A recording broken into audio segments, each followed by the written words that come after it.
একটি ভালো কাজ করতে তোমাকে হাজারো মানুষ বাধা দিবে। কিন্তু সেই বাধা দূরে ঠেলে তোমাকে কাজে মনোযোগ দিতে হবে।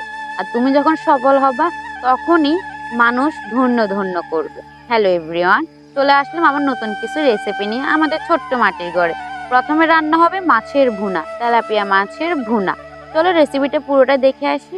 এগুলো হচ্ছে আমার গাছ, তোমাদেরকে একদিন ভালো করে শেয়ার করবো আমার গাছ সম্পর্কে। প্রথমে মাছগুলো কিন্তু মা ভালো করে ভেজে নিয়েছে। এরপর তেলে পেঁয়াজ কুচি, লবণ, হলুদ, মরিচ বাটা আর একটু রসুন দিবে। এবার তোমরা বলবা মাছ ভুনায় রসুন কেন?